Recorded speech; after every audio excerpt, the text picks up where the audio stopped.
voulais vous parler a pour thème vision, mission. Dieu nous donne, voyez-vous, ça c'est le Saint. Vous vous souvenez-vous de lui? Ah, ça c'est tout nous autres, ça. On marque, c'est bon pour tout le monde. Alors, je vais donner une description pour commencer. C'est un petit peu technique, mais c'est important que vous sachiez ces choses-là. Que c'est pas nous qui décidons de faire des choses tout d'un coup comme ça. Nous, ça fait 12 ans maintenant qu'on est, mon épouse et moi, Manon, qui avons fondé le Centre chrétien Pitatus, sommes pasteurs ordonnés. Et nous ne sommes pas ordonnés comme ça par n'importe qui, de n'importe quelle façon, mais on fait partie d'une association évangélique, une association qu'on appelle pastorale ministérielle, qui s'appelle Croisade évangélique internationale, ou Gospel Crusade International, ou Croisade évangélique du Canada, ou du Québec. Parce qu'il y a un siège social au Québec, un au Canada, un aux États-Unis. Alors nous avons été ordonnés avec ce groupe-là. Et dans chacun des groupes, il y a des... j'appellerais ça, j'ose pas utiliser le mot titre, c'est plutôt fonction. Il y a des fonctions. Et il y a une description des fonctions de chaque ministre à travers le monde entier qui est relié à ce groupe-là, qu'on peut regarder dans un annuaire qui a le nom de tous ces ministres-là, et ça donne une description de qui ils sont. Alors, je vais vous donner la description de Manon et moi au sein de cette organisation. Et ça dit ceci. Si vous regardez dans ce bottin-là, les ministres partout vont voir œuvre apostolique, prédication, enseignement, évangélisation, louange, conférence, opération des dons du Saint-Esprit, bilingue. C'est ça. Ça, c'est notre description. C'est qui on est. Si quelqu'un a besoin de nos services, ils font appel à nous, ils vont savoir qu'il y a quelque chose dans ces choses-là qui nous décrivent, et c'est notre fonction, c'est ce qu'on fait. Proverbe 29, 18 dit, « Quand il n'y a pas de vision, le peuple est sans frein, heureux celui qui observe la loi. » En hébreu, faute, ça dit, ce texte-là en hébreu dit, « Faute de vision prophétique ou de révélation, le peuple s'abandonne au désordre, mais heureux s'ils observent la loi. » C'est pas tout à fait la même chose. Alors, souvent, dans les traductions, on perd l'essence de ce qui a été vraiment écrit ou inspiré par Dieu. Donc, faute de vision prophétique ou de révélation, le peuple s'abandonne au désordre. Vous savez ce que le Québec a besoin? Je parle du Québec parce que j'ai un appel au Québec. On a un appel au Québec. On est ici. Ce que le Québec a besoin, et ça fait longtemps, ça a toujours été, ont besoin de leaders, ou plutôt, je dirais le mot de héros. Mais des héros de la foi. Des gens, même au niveau politique, qui vont se lever et qui vont dire quelque chose et ils vont faire ce qu'ils disent. Et ça, il y en a eu à travers les âges, il y en a eu à travers les siècles, ici au Canada, au Québec, des gens, aujourd'hui, on les reconnaît parce qu'il y a des noms de rues qui portent leur nom. Il y a même des noms de gens d'autrefois qui ont été changés au Québec pour changer pour le nom de quelqu'un d'autre. Si on prend par exemple, il y en a qui connaissent ça, vous allez savoir un petit peu quel âge que j'ai en même temps. J'ai 53 ans, ça sera pas compliqué, je vais vous le dire tout de suite. Mais quand j'étais jeune, on allait sur le boulevard Dorchester, à Montréal. Maintenant, on va sur le boulevard René Lévesque. Alors, il y a des choses qui changent comme ça. Pourquoi ça s'appelle le boulevard René Lévesque? Parce que laissez sa marque au niveau de la politique, il a apporté un changement des mentalités au niveau du Québec. Dieu utilise des hommes et des femmes pour faire la même chose. Et je crois que nous devrions, nous, le peuple chrétien, avoir une influence sur les politiciens. Et souvent, ce qu'on va faire, on va murmurer, on va critiquer contre eux, mais la Bible dit qu'on doit prier pour eux. C'est ce qu'on doit faire. La meilleure façon qu'il y ait quelque chose qui change, c'est par la prière. Alors, quand nous remettons notre vie à Dieu, il nous donne une vision et une mission, ou un appel. Chaque personne ici, chaque croyant ici, Dieu vous a parlé. Dieu vous a dit quelque chose dès votre tendre enfance ou au cours de votre croissance, il vous a parlé. Et parfois, on ne réalise pas. On ne pense pas que c'est Dieu qui nous a parlé. Mais vous êtes appelés à faire quelque chose. Vous êtes peut-être appelés à être une dame qui serait, ou un homme aussi, qui pourrait être appelé. Il est appelé à être coiffeur. Vous allez dire, c'est pas un appel, ça. Mais vous ne savez pas que cet appel-là de croyant, à travers être coiffeur, il écoute des confidences, il parle avec les gens, il prie pour les gens. C'est un ministère de faire ça. C'est un appel de Dieu, ça peut faire partie de la vision. Et vous pouvez avoir à cœur d'ouvrir des salons de coiffeurs partout dans le Québec, puis vous faites ça, puis l'Évangile se propage à travers vos salons de coiffeurs, puis vous pouvez avoir une renommée, dire, hey, voilà, tu vas voir, tu vas être bien peigné. Au début, il parle du Seigneur, ça dépeigne, après, il te repeigne. Quand tu repars, tu as une beauté, puis tout va bien. D'accord? Alors, on réalise pas que depuis qu'on est petit, Dieu peut nous parler. Vous savez, dans mon cas, moi, ma grand-mère avait parlé à mon père, puis elle lui avait dit quelque chose, puis elle lui avait dit, ton petit gars qui est là, de 24-5 ans, elle dit, il va faire un prêtre. Okay? Elle a parlé avec les connaissances de la foi qui étaient à ce moment-là, et pour elle, c'était ça. Elle a prophétisé sur moi, puis c'est arrivé. Parce que je suis un prêtre aux yeux de l'Éternel. Je suis un appelé dans le sacerdoce pour exercer le ministère de pasteur. Alors, elle a prophétisé, ça s'est réalisé. Mais tout le long de ma vie, tant que je n'ai pas connu le Seigneur, j'ai cherché un peu. Qu'est-ce que je devais faire? Mais Dieu nous prépare. Dieu est en train de vous préparer. Et il n'est jamais trop tard. C'est pour ça que tantôt, j'avais à cœur de chanter. Il n'est jamais trop tard, il n'est jamais trop tard. Je disais, à l'âge que j'ai là, moi, je ne sais pas, j'ai plus la force d'énergie. Si vous êtes capable de parler au téléphone, vous êtes capable de parler du Seigneur, vous êtes capable de sauver des âmes pour le Seigneur. Souvent, on fait plus de mal en parlant au téléphone que de bien. Mais Dieu nous appelle à témoigner de lui à travers le téléphone, en prenant un petit café avec quelqu'un. Peut-être que votre terrain d'évangélisation, puis votre ministère, c'est quand vous êtes au centre d'achat, vous parlez aux gens, vous priez pour eux. Je vois plein de personnes, moi j'en connais, qui font ça. Ils sont à la retraite, ils font leur petite vie de tous les jours, mais quand ils ont l'occasion de témoigner de leur foi, ils en témoignent. Et là, je ne parle pas d'harceler les gens, là. Mais c'est Dieu qui va vous envoyer des âmes. C'est Dieu qui va vous les envoyer. Quand vous êtes quelque part dans un lieu public, quelqu'un vient vous voir, puis pour aucune raison vous parle, commence à dire, ah, fait beau, parle de la pluie, du beau temps, tout à coup, il tombe sur le sujet, ah, moi j'ai mal dans les os quand il pleut, j'ai des rhumatismes, j'ai mal dans les genoux. Pourquoi vous pensez qu'ils vous disent ça? C'est parce que la présence de Dieu qui est en vous est identifiée et reconnue par l'esprit ou l'âme de cette personne-là. Elle est guidée vers vous. Et tout ce que vous avez à faire, c'est de dire, ben moi j'ai la foi, je crois en Dieu, est-ce que vous croyez en Dieu? Ils vont vous dire, ah oui, il fait longtemps que je parle à l'église. Mais est-ce que vous accepteriez, je vais prier pour vous? C'est très rare que la personne va dire non. Là, vous priez pour elle, puis elle va être guérie. La fois suivante qu'elle va vous voir au centre d'achat, elle va se rappeler de vous. Puis après, elle va peut-être dire, ah oui, je vous ai dit ça, l'autre fois, ça fait longtemps que je parle à l'église. Allez voir l'église quelque part. Ben oui, c'est ici, là. Ah oui, je vais à l'église à Sorel. On se réunit dans un gymnase, là, pour l'instant. Puis, tout le monde peut venir. Tout le monde peut venir. Oh, je sais pas, je sais pas si j'ai le goût d'aller là. C'est plate, l'église. Mais ça fait longtemps que vous n'êtes pas allé, peut-être c'est moins plate que vous pensez. C'est peut-être plus le fun là qu'à la salle de danse. Mais ça fait tellement longtemps que vous n'êtes pas allé. De toute façon, le mercredi, on danse, hein? Quand on a notre salle de danse. Puis le dimanche, on va danser aussi dans la joie du Seigneur. Il y a plein de choses qu'avant, on considérait ça comme des péchés, c'est parce que c'était mal orienté un petit peu. On a le droit de danser pour Dieu. Ça dépend des danses qu'on fait, là. Mais c'est écrit dans la Bible qu'on peut danser et se réjouir. Alors, pour accomplir le plan de Dieu, il faut prier, bien écouter, bien discerner et lui demander ce qu'il désire que nous fassions pour et avec lui. Et n'oublions pas que le plan de Dieu pour nous dépasse et dépasse notre imagination. Moi, si on m'avait dit, quand j'étais plus jeune, on m'a dit ça, que je serais peut-être prêtre, mais quand tu sais, moi, j'aimais les femmes, qu'est-ce que vous voulez, je pense que j'ai suivi quelque chose, un chemin qui est normal. Puis là, j'ai tombé en amour avec Manon. Puis avant de tomber en amour avec Manon, j'étais tombé en amour avec plein de jeunes femmes de mon âge. Jusqu'à temps que je comprenne que c'est important de n'avoir rien qu'une. J'étais en train de choisir. On choisit. Mais c'est Dieu qui l'a choisi pour moi, Manon. Alors, à partir de ce moment-là, on s'est connus. Moi, j'ai rencontré le Seigneur. Même si j'allais à l'église traditionnelle, je n'avais pas pris une décision encore. Et je ne savais pas réellement qu'est-ce qui était pour arriver avec ma vie, à part d'être dans le show business. Ça, je comprenais ça. Mais ça ne comblait pas intérieurement. Et là, tout à coup, il y a quelque chose qui s'est produit.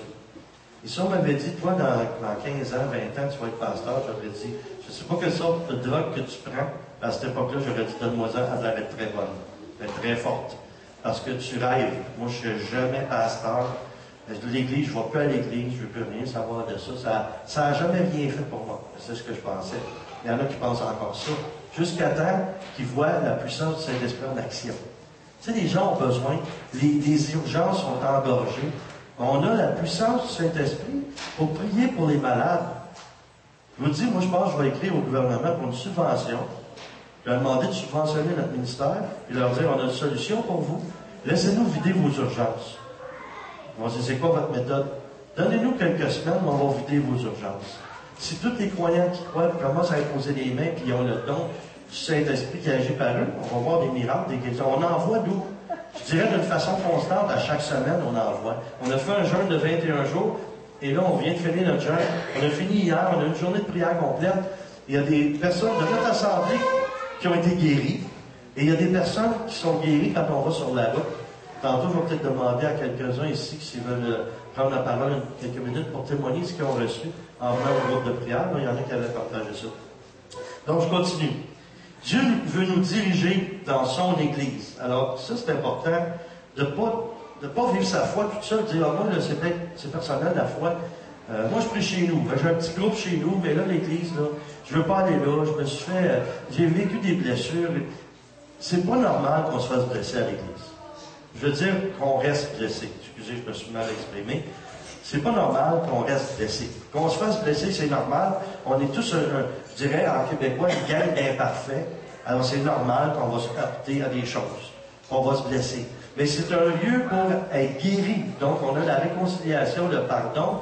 Et quand la présence de Dieu est vraiment dans le cœur des gens, on va chercher à réparer avec Dieu, de demander pardon, de s'excuser. Et on repart en neuf. Ça, c'est l'évangile du Seigneur. Alors, votre vision doit être en principe connectée à la vision du pasteur. Ça prend quelqu'un qui va être en leadership, ça prend quelqu'un qui va diriger. C'est pas une forme de dictature, là. Ça prend quelqu'un. Comme dans une famille, il y a un père et une mère, ça prend quelqu'un. On ne peut pas dire, OK, les parents auraient des enfants, puis là, ils les laissent tout seuls à l'abandon dans une maison comme ça, puis là, ils vont se débrouiller, ils vont mourir, ça ne sera pas long, c'est certain. La même chose pour l'Église, ça prend des parents spirituels pour aider aux gens à progresser, de partir de l'enfance et arriver à maturité, à devenir des adultes. Alors, nous sommes parfois sous l'impression que nous sommes dans la bonne Église parce qu'on entend des choses qui nous touchent. Toutes les églises de Jésus-Christ où l'Évangile est prêché, c'est bon. Ils sont tous bons, ces églises-là. Les pasteurs, c'est tous des bons pasteurs. Ils prêchent l'Évangile. C'est sûr que ça va nous toucher. C'est la parole de Dieu. C'est la parole de Jésus-Christ. C'est la parole inspirée par le Saint-Esprit qui nous vient du Père. C'est normal, ça va nous toucher. Maintenant, ce qu'il faut savoir, c'est est-ce que je suis à l'endroit où mes parents spirituels sont? Quand vous étiez enfant, là, les voisins peut-être qui vous gardaient, c'était des parents, mais ce n'était pas vos parents. Ils pouvaient prendre soin de vous d'une façon magnifique. Comme vos parents. Mais ce n'étaient pas vos parents. C'était des bons parents. Et dans l'Église de Jésus-Christ, c'est la même chose. Peut-être que, je faisais une blague avec ça à un moment donné, avec toute la technologie, il y a des bébés éprouvettes aujourd'hui. Essayez d'imaginer un bébé éprouvette qui est dans une compagnie de bouteilles, puis il regarde les bouteilles tourner, puis il cherche ses parents naturels. Ça n'a aucun sens. Parce qu'il n'est pas venu au monde naturellement. Donc, on doit, à travers notre appel et notre mission, chercher, en priant le Seigneur, à quelle place que tu me veux, à quelle place tu m'appelles. Autre chose aussi, on n'est pas venu à Sorel pour enlever des gens d'ailleurs puis constituer une autre église. C'est pas du tout ce que Dieu nous a demandé. Ce que Dieu veut faire comprendre à l'Église, à son Église, toutes les églises, c'est qu'on a une progression, on a une croissance, on a un appel, il faut la réaliser, cet appel-là. Parfois, tu es dans un endroit, c'est très bon, mais le rôle de ceux qui sont là, c'est de vous amener de la petite enfance à l'adolescence. Et là, une fois que vous êtes à l'adolescence spirituelle, parfois, vous commencez à vivre des frustrations, vous commencez à vivre toutes sortes de choses, et vous pensez que c'est le pasteur qui fait défaut. C'est pas nécessairement le pasteur qui fait défaut. C'est qu'il faut écouter Dieu, puis peut-être que Dieu vous dit, écoute, tu es assez grand, là, il faut que tu continues pour devenir un jeune adulte, puis ensuite devenir un adulte. Tu n'es plus à l'endroit qu'il faut. Il faut que tu continues ton cheminement. Moi, j'ai fait du ministère dans l'Église catholique, et on avait un grand ministère dans cette Église-là, un ministère charismatique. Pendant au moins 25 ans, comme dirait l'autre, pas dedans, minimum. 20 ans. Et puis, je ne suis pas parti de là parce que j'avais de l'amertume. Je ne suis pas parti de là pour toutes sortes de raisons que les gens peuvent penser. Ah, il y a trop d'erreurs dans cette église-là. Il y en a dans toutes les églises, au niveau doctrinal. Au fond, c'est juste qu'on n'a pas tous les mêmes fausses doctrines. C'est ça la différence. Mais où il y a de l'homme, il y a de l'hommerie. Donc, il y a des choses qui s'infiltrent. Mais les bases, c'est les mêmes bases. On croit tous au Père, au Fils, au Saint-Esprit, à la base. Si on s'en tient à ça, on va tous avancer, puis on va pouvoir être en communion les uns avec les autres. Donc, c'est pas parce que je suis parti de là, puis j'ai décidé, ah, moi, je vais devenir pasteur. Je ne voulais pas devenir pasteur. C'était pas moi qui voulais ça. Mais quand le Seigneur lui-même t'appelle, puis il te le dit, ben, je vais vous dire exactement comment il dit. En fait, il m'a apparu. Je l'ai vu. Vraiment, spirituellement, je l'ai vu. Il m'a apparu, puis il était devant moi quand il sourit, puis je me demandais pourquoi il souriait. C'est parce qu'il m'aime. Puis il me dit, Daniel, à quel âge qu'ils vont t'ordonner si tu restes dans l'Église catholique? Je ne sais pas. Moi, je suis content qu'à Rome, ils changent d'idée, puis qu'ils ordonnent des hommes mariés, parce que moi, j'étais bien, là, ce que j'étais. Puis il me dit, non, ils vont t'ordonner à 78 ans si tu restes là. Puis j'ai besoin de t'ordonner maintenant, parce que tu as besoin d'avoir une onction que tu n'as pas en ce moment, et je veux que tu sois un pasteur. Et tu ne peux pas l'être en ce moment, à cause du système qui est là. Et de plus, si j'ai un appel d'être apôtre, un apôtre, c'est comme un évêque. Je ne peux pas être un évêque, il faut que je commence par être un prêtre. Je ne peux pas être un prêtre, je suis marié. Ça court-circuite tout le reste du plan, là. Alors le Seigneur dit, écoute, je te prends là, puis je t'amène là. Et nous, on a reçu plusieurs prophéties, ça m'est venu tantôt dans l'esprit. Dieu a dit à mon épouse et moi, quand on a fondé le premier centre, on a fait une inauguration comme ici, et puis il y a des amis à moi, que j'ai encore chez les prêtres, chez les catholiques et chez les évangéliques, chez les protestants, et ils sont venus à une réunion comme ça. Et pendant la louange, ils sont venus s'asseoir en avant. Spontanément, il y a un prêtre qui est venu s'asseoir, il y avait 3 fauteuils en avant. Il y en a un qui est venu s'asseoir là, à ma droite, et l'autre à ma gauche. C'était pas des bons larrons, en passant, des mauvais, là. Et il était assis de chaque côté. Écoutez ça, là, puis c'est l'esprit qui a vraiment agi. Sans qu'un et l'autre se connaissent, il y en a un qui venait de Rivière-du-Loup, puis l'autre qui venait du port de Saint-Hubert ici, puis ils ne se connaissaient pas, ni l'un ni l'autre. Il y en a un qui s'est tourné vers moi, puis il m'a dit à l'oreille, le Seigneur, il veut faire de vous un trait d'union entre les catholiques et les protestants. L'autre à côté s'est tourné, puis il me dit exactement la même chose, sans avoir entendu l'autre. Et savez-vous ce que ça fait un trait d'union? Ça dit de l'union. Ça unit. Parce que dans la parole de Dieu, ça dit que le Seigneur Jésus revient et il vient chercher son Église, pas ses églises, son Église. Il n'y en a rien qu'une.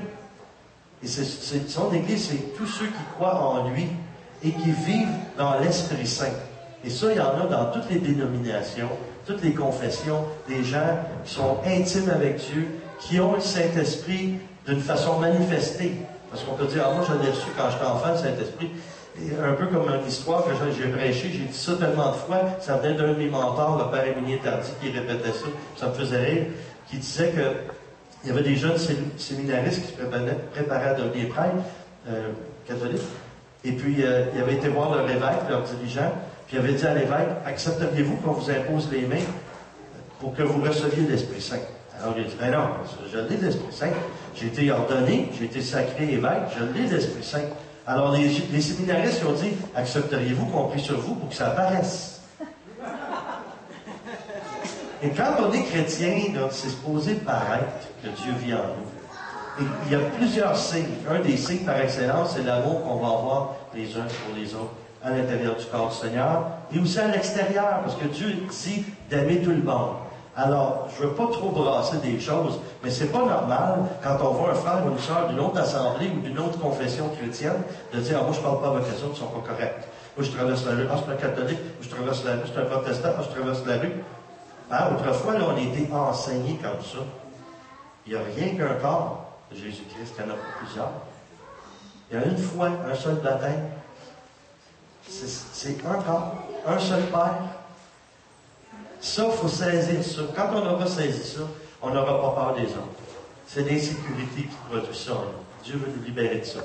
Alors, nous sommes parfois sous l'impression qu'on est au bon endroit, parce que l'évangile qui est prêché nous touche. Si tu te sens bien dans ton cœur, et parfois tiraillé, tu peux être tiraillé continuellement, c'est ou bien le péché, ou bien tu n'es pas dans l'Église de Dieu, où Dieu te veut. C'est pas nécessaire de penser que tu es rebelle. Ça, c'est une chose que parfois on va se faire dire. Si tu vis ça, tu veux t'en aller, etc., c'est parce que tu es rebelle. Est-ce qu'un enfant qu'on élève qui arrive à 18 ans, qui dit à ses parents, bon, moi j'aimerais ça me marier, j'ai une copine, c'est un garçon, il faut que je le spécifie. C'est un garçon, il veut se marier avec sa copine. Puis là, il dit, là, je veux me marier, je veux fonder une famille, maman, papa, je veux partir de la maison. Puis là, les parents diraient, non, il n'y en a pas question. Tu pars pas de la maison, tu n'as pas le droit de partir de la maison, tu es notre enfant, puis tu vas rester ici tant qu'on va dire de rester ici. On n'a pas le droit de faire ça. À nos enfants, mais spirituellement, c'est la même chose. Et vous savez, plus on retient, plus les gens vont vouloir partir.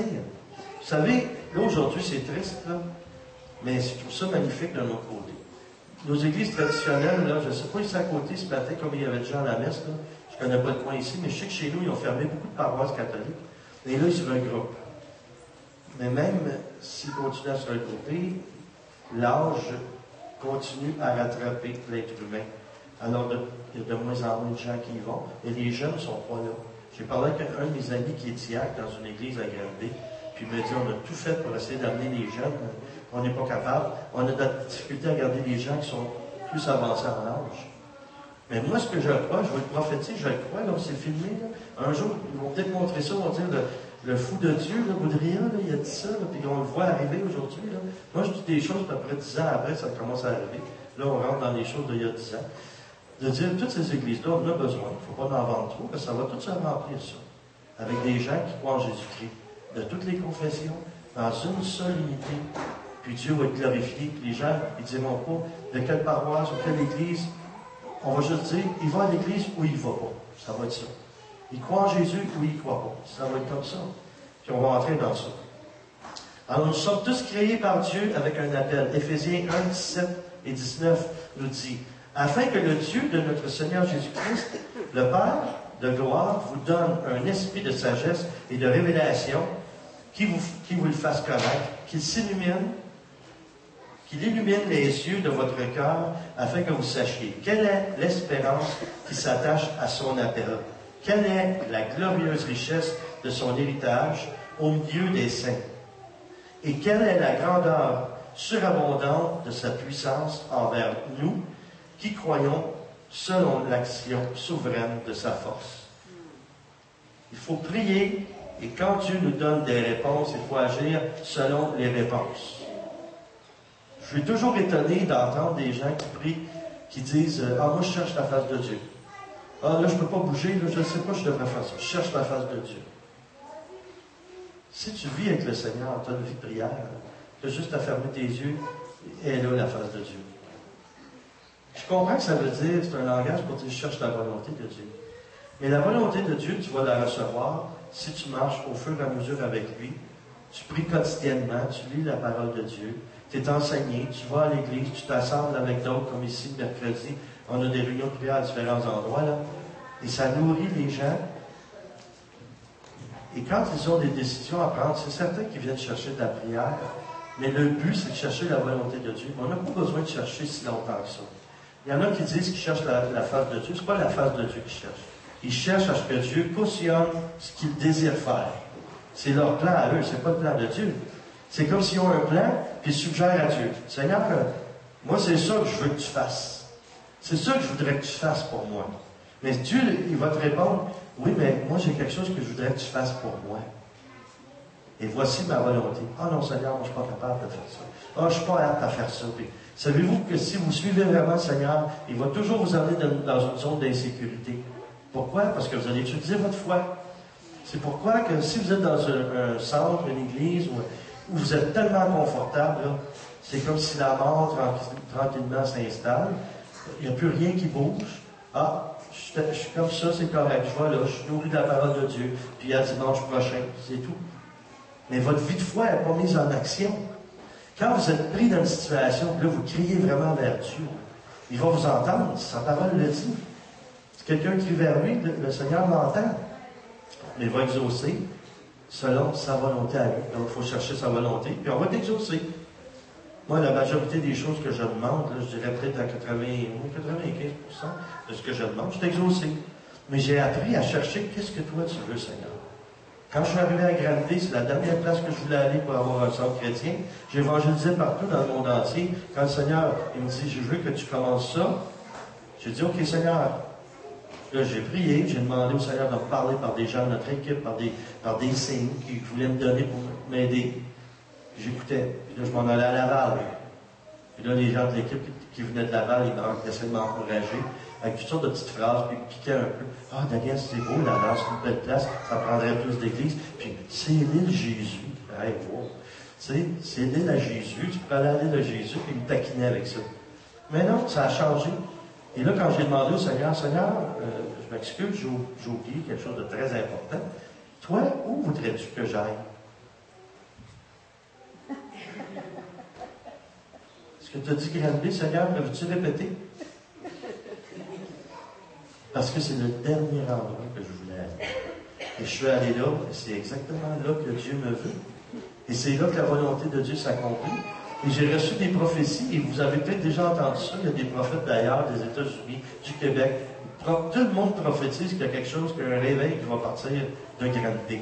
Saviez-vous que Granby, c'est le berceau du renouveau charismatique mondial? C'est pas parce qu'on est meilleur que vous. Mais Dieu va mettre le feu, il va répandre le feu. Moi, je dirais, hier, j'ai fait rire quelqu'un, ou avant-hier, j'allais participer dans une conférence pour faire la louange. Il y avait des gens des États-Unis qui étaient là, on s'est parlé ensemble, puis il y a une dame qui parlait du feu, du Saint-Esprit, etc. J'ai dit, les chrétiens, là, on est censés comme un paquet d'allumettes. Il y en a un qui allume, tu sais, quand l'allumette est encore dans le paquet, là, il y en a une qui allume, le feu prend après toutes les allumettes, là. Ils s'allument toutes une après l'autre. Mais il suffit qu'il n'y en ait rien qu'une qui ait été frappée, qui ait été touchée, et là, ça allume le feu. Et Dieu veut que son Église retrouve ce feu-là. Donc, c'est à nous de se laisser remplir, de se laisser mettre ce feu-là en dedans de nous. Il est important de partager notre vision avec notre pasteur, avec les membres de la congrégation, avec nos amis.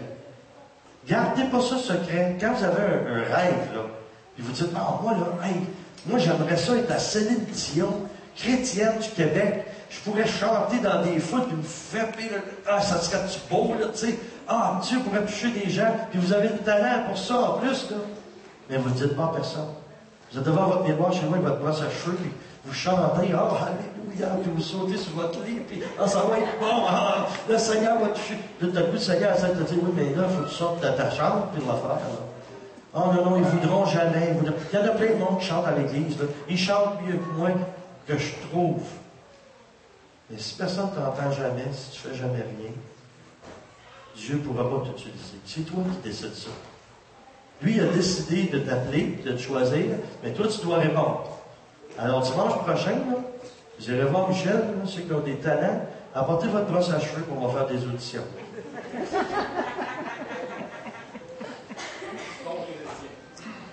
C'est ça. On pourrait peut-être appeler ça star épidémie, parce que ça va être le Saint-Esprit va se répandre. Ça va être comme une épidémie, mais positive de l'amour de Dieu. Alors, partagez votre vision, parlant aux autres, et il y a quelque chose que je veux vous dire, là, hey, ça c'est bon. Le Seigneur, ce qu'il prépare, là, c'est pas quelque chose qui va se faire avec ce qu'on appelle un one-man show. Okay, moi, je vous parle, là. Avez-vous remarqué tantôt comment l'équipe intervient, puis que c'est pas rien que moi qui prie, puis c'est pas rien que moi qui parle. Et ça, c'est comme ça que le Seigneur veut son Église. C'est une équipe. Jésus avec ses apôtres, Jésus avec ses disciples, il les envoie deux par deux. Il a sauvé l'humanité, mais il continue à la sauver à travers nous parce qu'on est son corps. Il a besoin de nous, c'est assez bon. Il a besoin de vous. C'est merveilleux, ça. Mais si tu dis, oh non, moi, je ne suis pas capable, Seigneur, moi, je ne peux pas faire ça. J'ai prêché dans des conférences à des milliers de personnes à la fois, des 10 000 personnes, des 20 000 personnes. J'étais en avant, je parlais, puis je voyais d'autres prédicateurs à côté de moi, là, assis à côté de moi, que quand ils prenaient la parole, j'étais assis là, je me disais, veux-tu bien me dire, Seigneur, pourquoi tu me pries? Ça n'a pas de bon sens. Eux autres, ben oui, ils ont des diplômes plein les murs. As-tu vu, ils ont de l'expérience. Pourquoi tu me prends à moi? Je ne comprends pas. Il y en a qui sont bien meilleurs que moi, ils ont toutes sortes de cours de théologie, puis de plein d'études. Il m'a répondu, c'est juste parce que tu es disponible. Tu es disponible. C'est ça que j'ai besoin. Quelqu'un qui est disponible. Tu peux faire beaucoup de choses avec quelqu'un qui est fidèle. Mais tu ne peux pas faire grand-chose avec quelqu'un qui est infidèle. Si quelqu'un a la foi, tu peux faire des choses extraordinaires. Tu peux faire des choses qui dépassent l'entendement de quelqu'un qui a un petit peu de foi. Un petit peu de foi. Puis moi, j'ai jamais pensé, même mon épouse est témoin de ça. Moi, prier, dire, ah Seigneur, j'aimerais ça être un super de prédicateur, prêcher partout. Tu sais, il y en a qui ont ça. C'est un beau rêve. J'ai jamais demandé ça.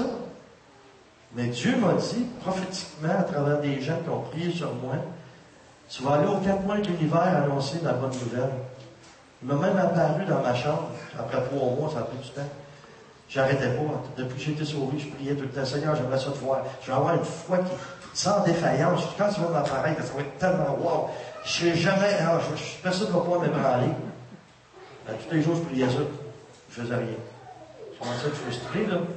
Parce que dans la foi, la façon qu'on m'avait enseigné, tout est possible à celui qui croit. Je dis, si j'ai demande, il va le faire. Et quand j'ai dit, OK, Seigneur, je suis choqué, là. Tu ne veux pas te montrer à moi, c'est correct, laisse faire. Je vais croire en toi pareil, puis je vais l'avoir une fois, puis je vais continuer, mais ça m'aurait aidé pareil, Jésus. Ça m'aurait aidé. Et au moment où j'ai dit ça, le même soir, il est arrivé une manifestation dans ma chambre. Mon épouse est témoin de ça. Elle ne l'a pas vu, elle a vu juste la lumière qui ne pénétrait pas dans la chambre. C'était vraiment très éclatant. Et il a soufflé sur moi, puis il a dit, parce que moi j'ai pensé, quand j'ai été sauvé, je pensais qu'il va me demander un échange. Je trouvais ça tellement magnifique qui a changé ma vie. Là. Je me suis dit, il va me demander quelque chose en échange. Puis quand je l'ai vu, je pensais qu'il venait chercher quelque chose, un échange. OK, ton talent musicien, c'est une des plus belles choses que je t'ai données, ben je vais reprendre ça. Ça, c'était ma façon de penser. Je ne connaissais pas la miséricorde de Dieu. Mais il m'a dit, non seulement tu vas faire ta musique, mais elle va aller aux 4 coins de l'univers. C'était tout le contraire de ce que je pensais. Puis il a soufflé sur moi. OK, en partageant notre vision à d'autres, les autres vont se joindre à vous. Et ça va apporter l'accomplissement du plan que Dieu a sur vous. Je vous donne un exemple. Moi, j'ai rencontré le Seigneur, je suis devenu évangéliste. Okay? Évangélisateur. Les catholiques disent évangélisateur. Évangéliste. Et puis, j'avais des gens qui m'ont formé dans ça. J'ai lu un livre, à l'époque, je vais vous dire c'est quoi le titre du livre. À l'époque, c'était l'évêque de Montréal, c'était Monseigneur Grégoire. C'était connu, Monseigneur Grégoire. Et il y avait un livre qui avait, une petite plaquette qui avait écrit, c'était Ensemble annonçons Jésus-Christ. Alors moi, j'ai pris ce livre-là, j'ai commencé à le lire, et quand j'ai vu que les artistes, ou que les ouvriers évangélisent les ouvriers, que les artistes évangélisent les artistes, j'ai lu ça, j'ai dit, hey, c'est ça que moi, c'est ça que je suis appelé à faire. Mais je ne savais pas comment, là. Puis quand on m'a dit, à l'endroit où j'étais, dans une maison d'évangélisation, on m'a dit, ici, on forme les gens à l'évangélisation. Je dis, wow, Dieu est bon, je suis dans la bonne place. Puis on m'a formé à l'évangélisation. Mais comment on m'a formé? Moi, j'appelle ça, quand vous avez vraiment cet appel, vous la suivez. Dans l'Église de Jésus-Christ, la meilleure formation, je crois, c'est comme cordonnier de père en fils. Celui qui a reçu la science de Dieu, il a reçu du Seigneur, il a réalisé son appel, il transmet à l'autre toute sa connaissance, tout ce qu'il a. Okay? Il y en a qui appellent ça un mentor, et il transfère ce qu'il a reçu. Ça fait partie du ministère apostolique. Un apôtre n'est pas là pour dire, moi je suis en haut, ben, je suis un apôtre. Non, c'est le contraire. L'apôtre est en bas. Il soutient le peuple de Dieu. Il donne des outils. Le pasteur n'est pas censé être en haut, il est censé être en bas. Pour soutenir. Les piliers, là, c'est pas dans la bâtisse ou en haut de la bâtisse, c'est en bas. On est là pour soutenir, pour fortifier, pour encourager, pour édifier. Donc, alors j'ai fait ça. Et une bonne façon, c'est que si tu as un appel d'évangéliste, ça peut être plusieurs, un des 5 ministères qu'il y a dans la Bible, qu'il y a dans la parole de Dieu. Un jour, je vais enseigner sur ça ici, pour que les gens sachent c'est quoi leur appel, puis comment entrer là-dedans. Mais j'étais déjà au bon endroit. Pourquoi? Parce que j'avais oublié au Seigneur. Et la personne qui était là, cet apôtre-là, c'est un évangéliste aussi. Il allait partout dans les écoles, les foyers, les centres de personnes âgées, les pénitenciers, partout. Et là, il nous amenait avec lui. puis il nous appelait à témoigner. On témoignait comment on avait rencontré le Seigneur. Et là, tout à coup, il nous donnait un petit peu plus de place, puis un petit peu plus de place, puis tout à coup, ah, moi, je ne peux pas aller à cette place-là, je ne peux pas aller à cette place-là. Cette semaine, vous allez là avec votre propre équipe. Et là, j'y allais, puis c'est moi qui étais responsable de l'équipe. Mais ça se faisait graduellement. Et qu'est-ce que ça fait? C'est quand il y a des erreurs, ou quand on en fait tous des erreurs, on se faisait reprendre tout de suite. Alors moi, on me disait, fais pas ça, fais pas telle chose. C'était pas facile à prendre, parce que quand tu viens de rencontrer le Seigneur, ton orgueil n'est pas mort complètement, puis même aujourd'hui, il n'est pas mort complètement, mon orgueil.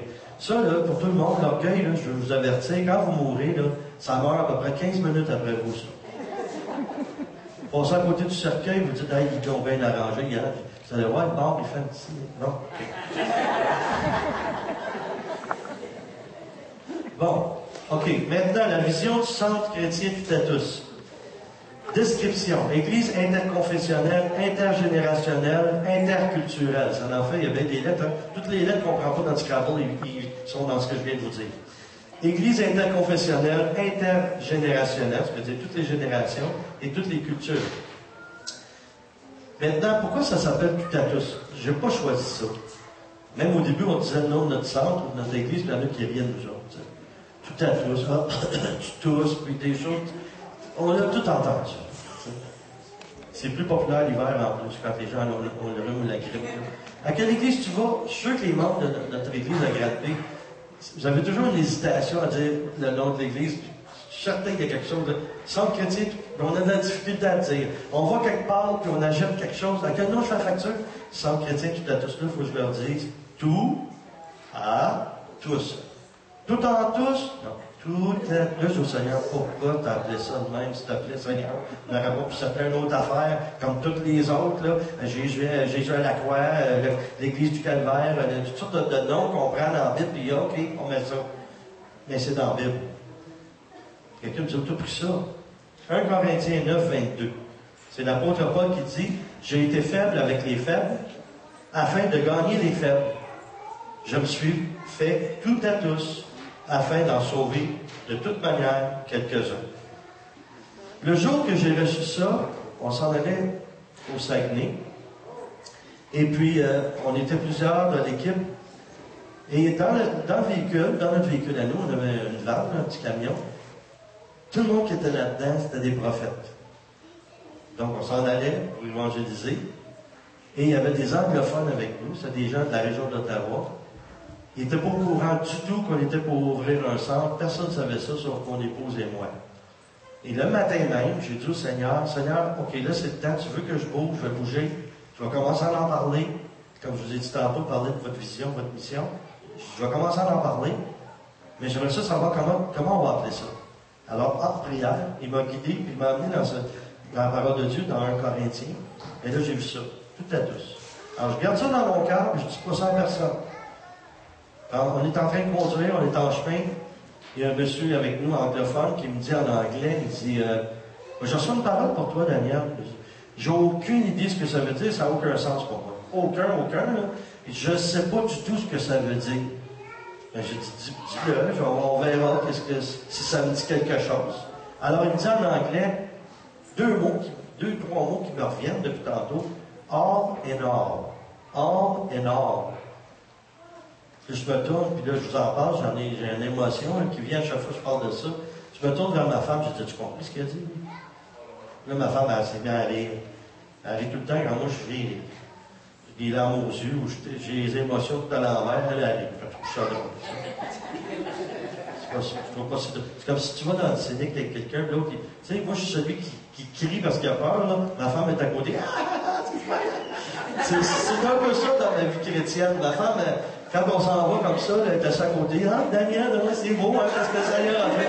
Puis moi, vous voyez d'abord du Scénic, mes mains sont imprimées dedans tellement que j'ai eu peur. Des fois, dans ma foi, c'est ce que je vis. Et je l'ai fait pareil, j'ai embarqué dans le Scénic. Alors, il me dit all to all, qui veut dire en français tout à tous.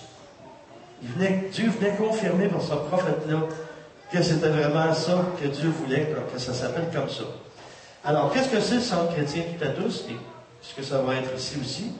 C'est un centre de formation pour faire des disciples et aussi enseigner pour que les gens deviennent des pères et des fils spirituels.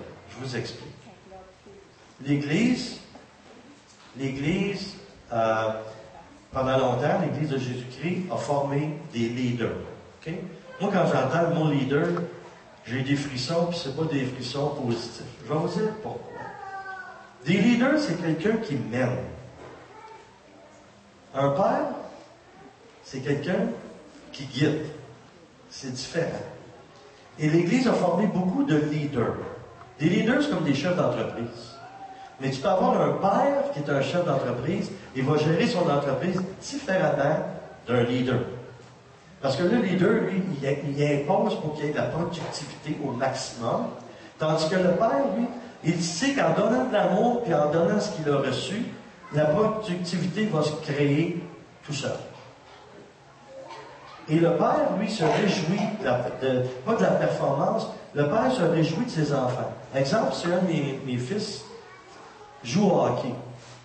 Si j'ai une mentalité de leader, je peux même être jaloux de mon fils qui est meilleur que moi au hockey.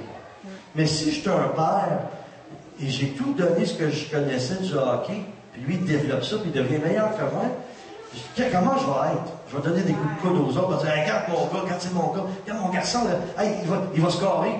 Et je suis fier de lui qui score pas, regardez, patine mieux que moi, il regarde comment il manœuvre le bâton. Ah, c'est magnifique, c'est mon fils, c'est mon fils! Le leader, lui, c'est différent. Quand il y a un leader dans l'Église, au lieu d'avoir un père, c'est comme tout le monde va faire d'un ministère, mais personne ne va me dépasser. Personne ne va être mieux que moi. Et quand c'est un père, c'est je vais tout donner pour que même les autres me dépassent et produisent des choses encore mieux que moi. C'est pour ça que c'est important d'être à l'endroit où Dieu veut qu'on soit. Et Dieu est en train de changer ça. C'est ce qu'on a besoin au Québec. On a besoin de pères spirituels, pas de leaders. C'est pour ça que souvent dans les églises, il y a toutes sortes de beaux programmes. Il y a des beaux programmes. Mais on devient un peu comme inconsciemment, on enseigne les gens à devenir des spectateurs. C'est tous ceux qui sont en avant qui font quoi. On ne part jamais, moi un jour je vais être en avant. Ben non. Ils ont tous les gens qui ont besoin. Mais ici, moi je vous le dis, ici, quand les gens vont commencer à s'impliquer, je ne vous dis pas que je ne viendrai plus, là, puis ma femme non plus, et les membres de notre équipe. Il va toujours y avoir quelqu'un de notre centre qui va venir ici. Mais plus ça va aller, plus il va y avoir d'implication, plus on va s'effacer. Pour que vous preniez de la place. Pour que vous preniez la place que Dieu veut pour vous et que vous développiez vos talents, que vous développiez vos dons et les dons du Saint-Esprit, que vous les mettiez en opération. C'est pourquoi on va un peu partout dans le Québec donner des sessions sur les dons du Saint-Esprit. Et c'est pourquoi qu'on est contesté. Parce que si le cadre d'une Église est structuré d'une façon qu'on se dit, si ça entre dans notre Église, on va perdre le contrôle. Je m'excuse de dire ça, la Bible dit que le contrôle, ça vaut bien le péché de la sorcellerie. C'est qu'on impose notre volonté, on impose notre programme, et ça prend de la liberté. La liberté, c'est pas de faire n'importe quoi. C'est de faire les choses dans l'ordre que Dieu veut qu'on les fasse. Et si on se sent aimé, on se sent accueilli, on se sent libre, tout va fonctionner bien. Est-ce que vous pensez que je dois corriger souvent les gens du ministère avec nous? Pas souvent. Pas souvent. Et quand c'est une correction, ça se vit dans l'amour, c'est de dire, est-ce que tu as fait tel geste, tu as posé telle chose? Qu'est-ce qui t'a motivé à faire ça? Ben, il y a telle affaire. OK, là, c'est parce que tes émotions étaient un petit peu en jeu. Là, il faudrait faire attention. C'est pas, hey, là, toi, tu pourrais pas être dans le ministère parce que tu as fait ça, tu as fait ça. Là, on a des consignes, on a des règlements. C'est fini. Tu viens plus avec nous, tu peux plus rien faire. Au contraire, on parle, on discute ensemble. OK, j'ai fait ça. Moi, j'ai appris ça comme ça. OK, mais nous, on fait ça de cette façon-là. Tu vas voir, en essayant, avec l'expérience, tu vas te rendre compte, tu vas être plus libre, tu vas être plus à l'aise, ça ne va pas dire beaucoup plus de fruits si tu le fais pour qu'on soit en communion. Parce que ça, c'est important d'être en communion. Donc, Matthieu 28, 19 dit, allez faites de toutes les nations des disciples, baptisez-les au nom du Père, du Fils et du Saint-Esprit. Manon et moi, on a pris ça à la lettre. On en a vraiment fait des disciples. 7 enfants, puis bientôt 12 petits-enfants. On les a vraiment fait, nos disciples. Mais on en fait aussi spirituellement. Et eux sont devenus des disciples. Si vous aviez vu la soirée de prière qu'on a eue hier à l'église, donc, pour terminer le jeûne, les petites, là, les petites filles, là, ils prophétisaient. Mon petit-fils, Étienne, quel âge a Étienne, toi? 4 ans? 3 ans. 3 ans, il est dans une cellule de prière avec des adultes, là. Puis ma fille, elle pensait qu'il s'énervait un peu, puis il a commencé à faire pouf, pouf, pouf, pouf, pouf, pouf, pouf. Là, elle a dit, tiens, il faisait ça à chaque personne, comme ça, devant chaque personne. Pouf, pouf, pouf, pouf, pouf. Puis là, elle a dit, Étienne, là, tu déranges, là, on est en train de prier. Non, non, non, je prie, j'ouvre des portes, pouf, pouf, pouf. Pouf, pouf. Oh, comme ça, là. Ça touchait les gens, là. Puis les filles, mes petites filles, celles de tantôt, Christine qui était là, ils donnent des paroles. Puis quand on a des séminaires, quand ils viennent, ils prient avec les adultes. Là. Moi, j'aime tellement ça, là. Parce que je vois, un enfant ne peut pas inventer des miracles. Là. Un enfant ne peut pas inventer des guérisons. Il prie, puis la personne est guérie. Alors, un autre point, c'est équiper les saints. Ça, c'est dans les structures de notre centre. Équiper les saints, ça veut dire les chrétiens de Dieu, à devenir des guerriers spirituels. À l'Église, là, on a des jeunes, là, il y a des classes, ils ont des noms différents noms de guerriers. Il y a des tireurs d'élite, des sous-mariniers, des sentinelles, l'unité spéciale. Ça, c'est le nom des jeunes, des différents groupes de jeunes. Et là, actuellement, c'est le programme que ma fille a reçu. C'est les aventuriers du trésor perdu de la crèche à la croix. Ça, c'est le programme pour les jeunes. Alors, c'est comme un peu Indiana Jones, mais avec la parole de Dieu intégrée là-dedans. Les jeunes aiment ça. Là, aujourd'hui, ils font le tour du monde entier dans leur programme. Puis, à un moment donné, ils ont été en Italie, puis ils étudiaient les choses, les mœurs de Rome par rapport à la vie chrétienne, puis on leur enseigne ça. Ils exercent les dons aussi, ils prient ensemble. La semaine passée, ils étaient en France, je pense, parce que quand j'ai rentré dans la classe, ils chantaient tellement fort, là, ils se préparaient tout ce matin, les enfants vont chanter. Ils chantaient tellement fort, je me suis levé parce que j'écoutais la prédication d'un autre de l'église. Je me lève tranquillement, je m'en vais ouvrir la porte. Ça m'a touché. J'ouvre la porte et je vois un du ministère qui est là, et il est habillé comme le bossu de Notre-Dame. Il était en France, puis il parlait du bossu de Notre-Dame. Je le vois-tu pas, moi, celui qui fait le son chez nous. Et je me dis, c'est qui ça? Une grosse bosse dans le dos, ça. Il se retourne dans le bras. Je dis, ah, c'est toi, Patrick? Il dit, OK, ça va. Et là, je voyais les enfants, ils chantaient, ils étaient embarqués, comprenez-vous. Ça m'a tellement touché. Là, cette semaine, ils sont revenus de la France, puis à chaque fois, on appelle ça le retour au pays, ils reviennent au pays. Fait que tous les enfants étaient dans le sanctuaire ce matin. Ça, c'est plus fidèle que les adultes. Hein? On aime ça, nous autres, quand c'est tranquille. Puis là, on prie. Ben, ils prient avec nous, puis ils chantent, puis c'est bien. Le Seigneur, il les intègre. C'est important que toutes les générations soient là. Souvent, on est porté, les jeunes, on les amène dans les classes, ils font des dessins, ils apprennent des choses sur la Bible, mais ils n'expérimentent pas la puissance du Saint-Esprit. Et ça, Dieu veut ça, parce que la Bible dit que les jeunes gens, les enfants vont avoir des sons, des visions, des rêves, ils vont prophétiser. Alors, Dieu veut faire ça. Il va le faire ici aussi. Alors, notre vision est fondée sur Isaïe 61, 1 à 4, et Luc 4, 18, 19. En fait, c'est les mêmes versets dans l'Ancien Testament qui sont repris par Jésus. Quand Jésus il a lu la Torah, il a lu la parole de Dieu dans la synagogue, et la parole qu'il a lue, c'est « L'Esprit du Seigneur est sur moi, parce qu'il m'a oint pour guérir ceux qui ont le cœur brisé, pour annoncer la bonne nouvelle aux pauvres. Il m'a envoyé pour proclamer aux captifs la délivrance et aux aveugles le recouvrement de la vue, pour renvoyer libres les opprimés, pour proclamer une année de grâce du Seigneur. » Ça, c'est un des versets que Dieu nous a donné quand on a fondé un autre ministère qu'on a qui s'appelle Ministère Bonne Nouvelle, le ministère d'évangélisation, et c'est lié à Centre chrétien tout à tous maintenant. Alors, on a commencé par Studio Bonne Nouvelle, qui est un studio d'enregistrement chrétien. Ça s'est développé en ministère Bonne Nouvelle, puis on a gardé ça aussi, les deux. Ensuite, le troisième, c'est Centre chrétien tout à tous. On a reçu un rêve, mon épouse et moi, mais parce que c'est Dieu, Dieu fait des choses différemment. Ma femme a rêvé le début du rêve, et moi la suite. Alors, le rêve, c'est une grande pièce avec une grande bassinette avec plein de bébés là-dedans. Puis les bébés sont dans des couches souillées, et Manon est là, je vais me laisser continuer. Vas-y. moi, j'ai rêvé que je rentrais dans une orphelinat. Puis dans cette orphelinat-là, il y avait des bassinettes. C'était plein de bassinettes. Puis là-dedans, il y avait des bébés. Mais les bébés étaient tous abandonnés à eux-mêmes. Puis ils étaient tous sales, tous pleins, avec des couches souillées. Ils pleuraient, ils étaient vraiment désemparés. Là. Vous savez, des bébés abandonnés, ça criait, ça pleurait, ils avaient faim, ils avaient soif. Ils étaient vraiment là, abandonnés, tout simplement. Puis c'est ça. Puis là, c'était mon rêve. Moi, c'est ce que j'avais vu. Puis je voulais toutes les emmener chez nous. J'aurais toutes voulu les adopter, puis les ramener à la maison, puis les soigner. Puis ça, c'est moi, c'est le rêve que j'avais fait. Alors Manon, elle prenait les bébés. Non, puis... c'est pas... Moi, ouais. C'était pas dans moi, c'est pas... C'était pas la partie de son rêve, c'était à moi la partie de mon rêve à moi qui connectait avec le sien. Les bébés étaient dans des couches souillées, puis ils culbutaient. Il y en avait tellement, il y en a qui avaient les bras ou les jambes pris dans les barreaux.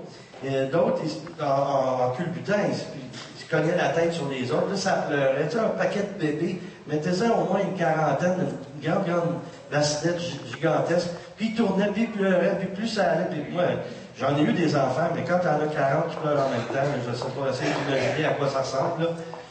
Et là, Manon arrivait dans le rêve. Puis elle disait, attends une minute, Daniel, je vais faire quelque chose. Elle en prenait un. Puis là, c'était un rêve, hein, donc ça se faisait vite. Elle prenait, elle changeait la tête. C'est quoi? Tu les prenais, t'es démêlé. C'est ça, j'ai démêlais. J'en prenais un, il était démêlé. Je le sortais, je le donnais à ma femme. Ma femme, c'est pas parce que je n'ai pas changé de couche, mais elle changeait la couche, puis elle nettoyait le bébé, il était tout propre, puis il sentait bon. Là, elle me le redonnait. Puis moi, je le prenais, je le consolais. Je le prenais, je le donnais à quelqu'un d'autre de l'équipe. Et au moment où je le donnais, je venais pour le donner à l'autre, je le déposais par terre, puis aussitôt que les pieds touchaient par terre, il devenait un adolescent. Là, je lui faisais signe, va voir l'autre personne. Là, l'adolescent partait, il allait voir, mais ça se faisait vite, là, on en prenait plusieurs bébés. Puis il allait voir l'autre, et l'autre, on voyait qu'il avait la parole de Dieu, il ouvrait une Bible, puis il parlait, il y avait plein d'adolescents autour de cette personne-là. Puis au fur et à mesure qu'elle parlait, je voyais, elle enseigne la parole de Dieu, je les voyais grandir. Là, ils devenaient des adultes. Puis là, tout à coup, là, ils voulaient s'attacher à cette personne-là, puis là, la personne leur disait, non, pas moi, la parole. Là, elle leur faisait signe, va là-bas, allez là-bas. Puis là, il allait sur le bord d'une porte, puis il y avait un autre qui était là. L'autre était, là, ils étaient tous rendus adultes, environ 18 ans, 19 ans. Puis là, elle leur donnait à chacun une Bible. Elle les donnait un à la fois, elle les prenait dans les bras, elle les serrait, elle les embrassait sur la joue. Puis là, elle ouvrait la porte, elle leur disait, allez, ils sortaient. Alors, c'est ça qu'on a fait pendant des années. Ça va faire 32 ans qu'on est en ministère. Au début, on a été formés, mais dès les premières années, tout de suite, on a commencé à former d'autres personnes dans des groupes de prière. Là, je vois ça ici aujourd'hui, là. Quand on était chez les charismatiques, on a dû avoir au moins une vingtaine de groupes de prière dans le Québec, partout. On avait des équipes partout. Puis le Seigneur nous avait dit, vous allez refaire ça, mais la prochaine fois, ça va être plus grand encore, parce que je vais unir mon corps. Ça va être des gens de toutes les confessions. Ça va produire encore plus d'amour et plus de feu, parce qu'il n'y aura pas de barrière. Et alors, j'allais simplement vous mentionner quelle est notre mission. Si vous allez sur notre site Internet, là, je ne sais pas s'il nous reste des cartons ou s'il y a des CD, des choses qu'on a offert, que vous pourrez aller voir à la fin, les CD de chant aussi, ou des livres de ma fille. Moi, j'en ai un aussi, un livre que j'ai écrit. Alors, vous pourrez aller voir ça. Je pense qu'il y a des cartons. Et vous pourrez aller voir sur notre site, l'adresse du site est là, c'est www.centrectt, pas CCTT, mais ctt.org. Et sur la page de notre site, c'est écrit notre mission. Les fondateurs du CCTT ainsi que leurs membres ont reçu le mandat d'apporter la bonne nouvelle du salut et de la guérison au monde entier. Ils désirent, selon leurs possibilités en Église, répondre à l'appel que le Seigneur leur a lancé. Nous sommes une œuvre apostolique. Nous sommes un centre de formation pour faire des disciples qui seront amenés à maturité pour devenir des pères et des fils spirituels, des guerriers de Dieu. Nous sommes une communauté chrétienne interconfessionnelle.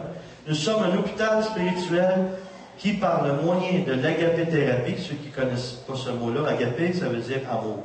Thérapie de l'amour. En fait, thérapie avec l'Esprit de Dieu. La relation d'aide, la prière de délivrance et par des moyens d'ordre matériel tant à la restauration des âmes à tous les niveaux. Le but est que des individus, une fois restaurés, s'engagent dans leur mission et service envers le corps du Christ, qui est l'Église et la société comme témoins de l'Évangile.